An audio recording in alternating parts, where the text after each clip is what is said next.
আমাকে আপনাকে যখন আল্লাহ বানাইছে খালাকতু বিয়াদাইয়া, আল্লাহ বলে আমি আমার নিজের হাত দিয়া বান্দা বান্দিরে বানাইছি। কারণ এই চেহারার মধ্যে এত দামি কপাল, ওই কপাল দিয়া বান্দা আমার কুদরতি কদমে সাজদা দিবে।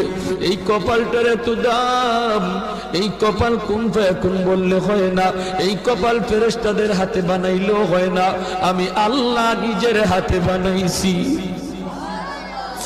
আল্লাহ পাক কই আমি আল্লাহ দেখি জমিনে কেমন অন্যায় হয়, অত্যাচার কেমন জুলুম হয়, জমিনে কেমন অন্যায় হয়, অত্যাচার হয়, কেমন জুলুম হয়, কেমন গুনাহ হয়, আমি আল্লাহ দেখতেছি।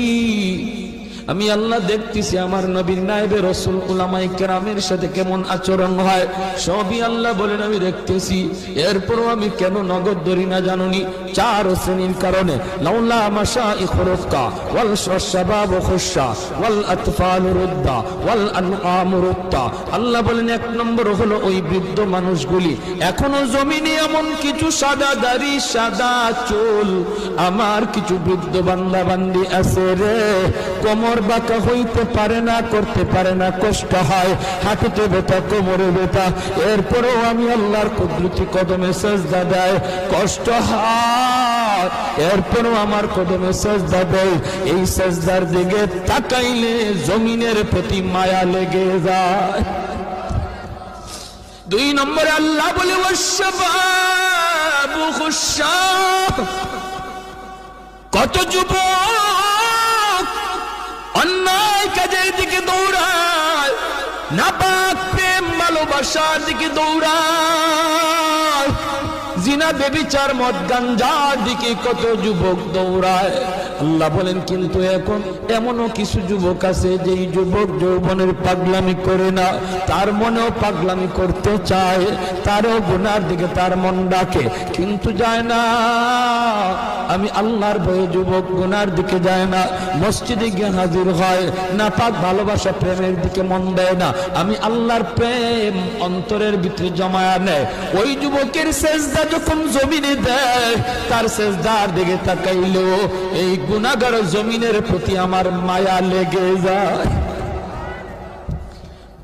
ওয়াল আতফাল রুদ্দা, আল্লাহ বলেন আরেকটা শ্রেণী হলো এই জমিনে কিছু শিশু বাচ্চা আছে যাদের কোনো গুনাহ নাই, ছোট ছোট বাচ্চাগুলি, এদের আমলনামা এখনো খোলা হয় নাই।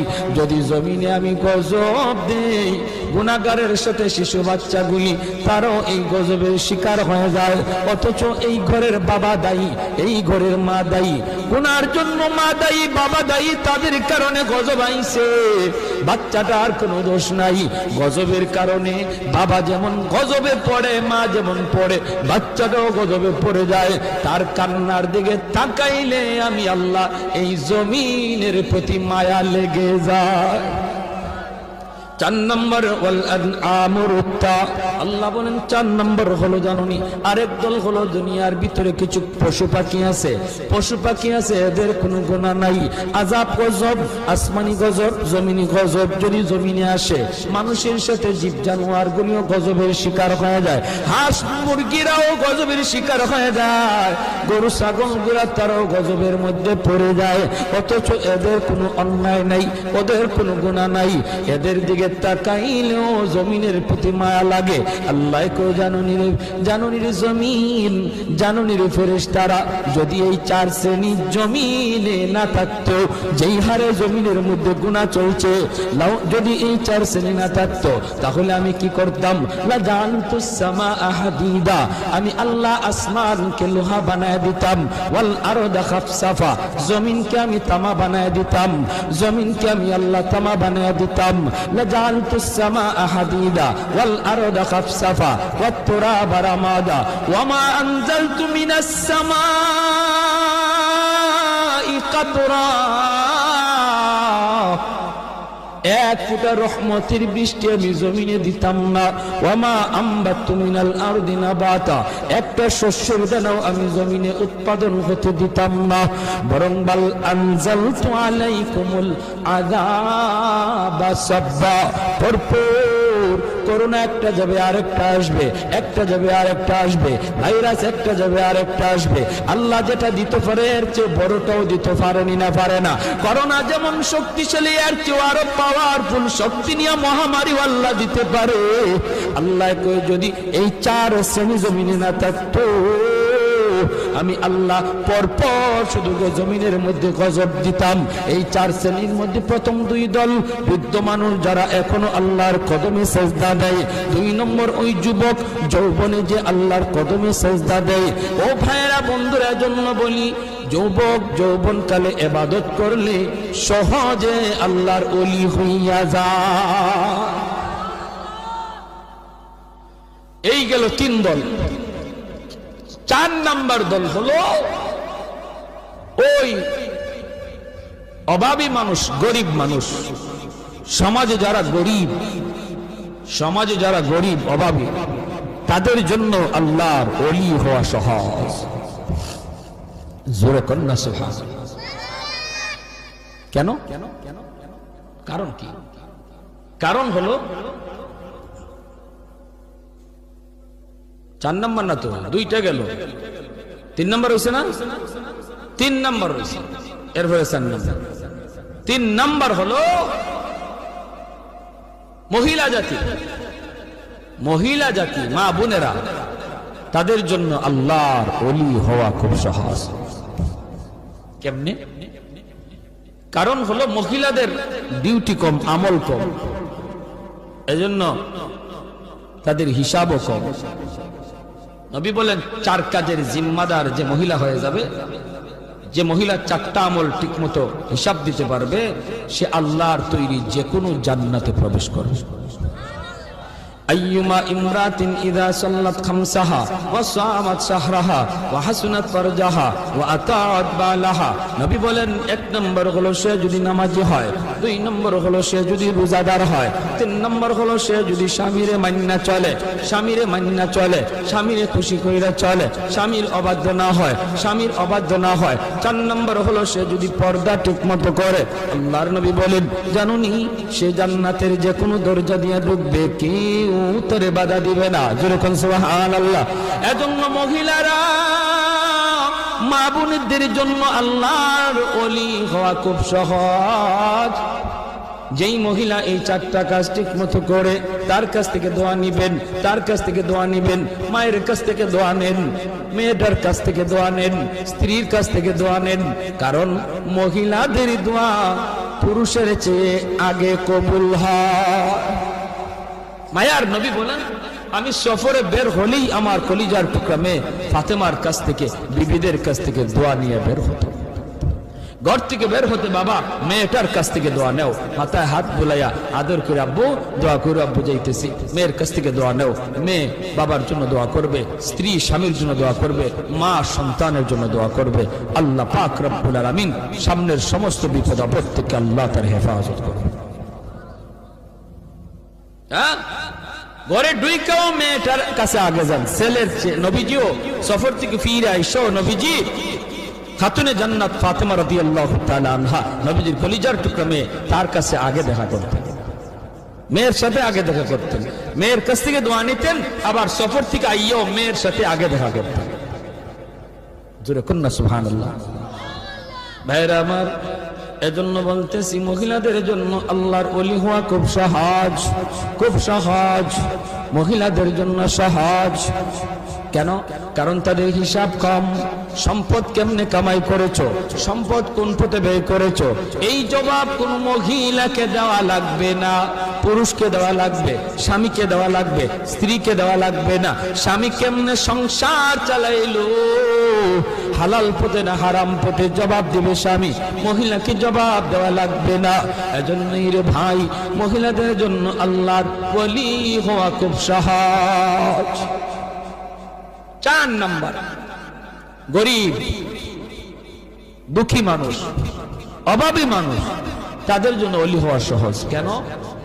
কারণ ধনী তার সকল ধন দৌলতের হিসাব দিতে দিতে টাইম লেগে যাবে, আর গরিব সম্পদ কম হওয়ায় কম কোটায় হিসাব দিয়া ধনীর 500 বছর আগে জান্নাতে চলে যাবে।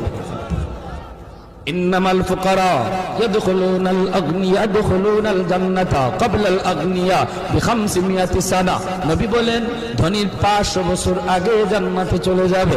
এজন্যই তো ওসমান গনি রাদিয়াল্লাহু তাআলা আনহু বলেছিলেন, ইয়া রাসূলুল্লাহ, ইয়া হাবিবাল্লাহ, ওগো নবীজি, আমি তো আমার সম্পদ ভালো কাজে ব্যয় করেছি, হালাল পথে কামাইছি। আমি তো গরিব দুঃখীদেরকে সবসময় দান করি, সদকা দেই, অভাবীদের পাশে আমি দাঁড়াই। আমিও কি 500 বছর পরে জান্নাতে যাইমু সম্পদ বেশি হওয়ার কারণে? আল্লাহর নবী বলেন, উসমান রে, তুমি আমার জামাই হতে পারো, তুমি আমার মেয়ের জামাতা হতে পারো, কিন্তু আমি নবী নিজের থেকে কিছুই বলি না। আমি যা বলেছি আমার মালিকের ইশারায় বলেছি। তুমি ওসমান, আমি নবীর মেয়ের জামাতা হইতে পারো, আশরে মুবাশশারার সদস্য তুমি হইতে পারো রে, তবুও তুমি উসমান গরিবের 500 বছর পরে জান্নাতে ঢুকবা। উসমান গনি কয়, নবী গো, কিছুই বুঝি নাই গো। কেন গো নবী, কেন? এমন সম্পদ আমার লাগবে না যেই সম্পদের কারণে আমার জান্নাতে যাইতে দেরি হয়। কোন কারণে? আমি তো হক আদায় করেছি, আমি তো সম্পদের হক যথাযথ আদায় করি। মদিনা নগরীতে অভাব, মানুষ খাইতে পায় না, দুর্ভিক্ষ। হযরত ওসমান গনি 100টা উট বুঝাই করে আটা নিয়ে মদিনায় ঢুকতেছেন। মদিনার ব্যবসায়ীরা মদিনা থেকে বের হয়ে গেছে সন্ধান পাইয়া। রাস্তায় যায়, ওসমান, আটাগুলি আমাদের কাছে তুমি বিক্রি করো, আমরা মদিনার বাজারে নিয়ে একটু ব্যবসা করব। পাইকারের দল তারা মদিনা থেকে বের হয়ে গেছে, আগে কিনে ব্যবসা করত। হয়তো ওসমান কই, তোমরা আমার আটার দাম কত দিবা? পাইকারের দলেরা কয়, আমরা 2 দিব। তুমি যেটা 1 টাকা দিয়ে কিনছো আমরা 2 টাকা দেব, 2 গুণ বেশি দিব। ওসমান গনি কয়, না না, হবে না, আমার মালের দাম আরো উঠছে। জোরে কর না সুবহানাল্লাহ। মালের দাম আরো বাড়ছে, মালের দাম আরো এর চেয়ে আরো বেশি একজনে কইছে। এমনি পাইকাররা কয়, ব্যবসায়ীরা কয়, উসমান নেও দিলাম 3 টাকা 3 গুণ। উসমান গনি কয়, আরো বেশি কইছে। কয়, দিলাম উসমান 4 গুণ। উসমান গনি কয়, আরো বেশি দাম হইছে। পাইকাররা কয়, উসমান রে, কাল থেকে নিয়ে আজ বিকাল পর্যন্ত একটা খেজুরের দানাও আমার পেটে পড়ে নাই। আল্লাহ নবীর চোখ থেকে দর দর করে পানি পড়ে নবী কাঁদবেন। মদিনার মসজিদে নববীর ভিতরে কান্নার রুল পড়ে গেল। এত বড় জলিলুল কদর সাহাবী আব্দুল্লাহ ইবনে মাসউদ, রাইসুল ফুকাহাদের ভিতরে একজন। আল্লাহর নবী যখন কান্দেন, সাহাবীরাও কান্দে। এবার নবী কয়, ওরে উসমান, একটু খেয়াল করে শোনো রে উসমান, তুমি একদিনের হিসাব দিতে 3 কথা বলা লাগছে, টাইমও লাগছে বেশি। আমার আব্দুল্লাহ 1 কথা জবাব দিয়ে দিছে, টাইমও লাগছে কম। হাসরের মাঠে মালিক বলবেন, বান্দা আয় আয়, যার যার জীবনের হিসাব দিয়ে যা রে। কে সম্পদ কেমনে কামাই করছো, কেমনে ব্যয় করছো, এই হিসাব না দিয়ে কেউ সামনে যেতে পারবে না। তখন ধনী যারা, তোমরা ধনীরা যখন সামনে দাঁড়াবে, সম্পদের হিসাব দিবে। সম্পদ ভালো পথে আয় করেছো, হালাল পথে আয় করেছো, হালাল পথে ব্যয় করেছো, কিন্তু দেওয়া লাগবে হিসাব। দিতে যায় তোমাদের সময় বেশি লাগবে, কারণ তোমাদের সম্পদ বেশি। আরেকদিকে দেখা যায় গরিব একজন পিছনে দাঁড়ায় রয়েছে, আল্লাহ পাকের কুদরতি নজর ওই গরিবটার দিকে যায় পড়বো। আল্লাহ তখন বলবে, বান্দারে তুই বাইপাস হিসাব দেওয়ার জন্য চইলা আয়, ওর সম্পদ বেশি, সময় লাগবে, তোর সম্পদ কম, কম কথায় জবাব দিয়া জান্নাতে চলে যা। আর একটু জোরে কোন সুবহানাল্লাহ। এজন্য যার সম্পদ কম, তার হিসাবও কম, তার টাইমও কম। আল্লাহ নবী কয়, ইন্নামাল ফুকারা ইয়াদখুলুনাল জান্নাতা ক্বাবলাল আগনিয়া বি500 সানা। 500 বছর আগে আল্লাহ জান্নাত দিয়ে দিব। এর জন্যই নবী বলছে, আল্লাহুম্মা আহইনি মিসকিনা ওয়া আমিতনি মিসকিনা ওয়া হাশুরনি ফি জুমরাতিল মাসাকিন। নবী কয়, আল্লাহ আমার দুনিয়াতে তুমি মিসকিনদের সাথে রাখো, আমার তুমি দুনিয়াতে মিসকিনদের সাথে রাখো, মরণ আমার মিসকিনদের সাথেই কইরা, হাসরের ময়দানেও তুমি আমারে গরিবদের সাথেই উঠাইয়া। নবী এমন দোয়া করেছেন। এজন্যই 4 নাম্বার যেই দল মানুষ যারা ওলি হওয়া সহজ, সারা হলো গরিব মানুষ। ওই গরিব মানুষটা যখন ফজরের সময় উঠে হাল চাষ করতে যাবে, যদি একটু ইয়াদ করে, আল্লাহ আল্লাহ তুমি আমার সুস্থ রাখছো বিদায় আমি এখন হাওড়ে যাইতেছি, মালিক তোমার হুকুমটা পালন করতেছি, আজান হইতেছে ফজরের, হাল চাষে পড়ে যাও, আগে তুমি ফজরের নামাজটা পড়ে নাও। আল্লাহর কাছে এত প্রিয়, ধনী লোকটা দান করে যেই সব পাইব, ওই সব আল্লাহ পাক তুমি যে অন্তর থেকে খালি নিয়ত করছো, হায় রে আমার যদি এত টাকা থাকতো আমিও দান করতাম, আল্লাহ ধনীর সমান সব তোমার আমল নামায় দিয়ে দেয়।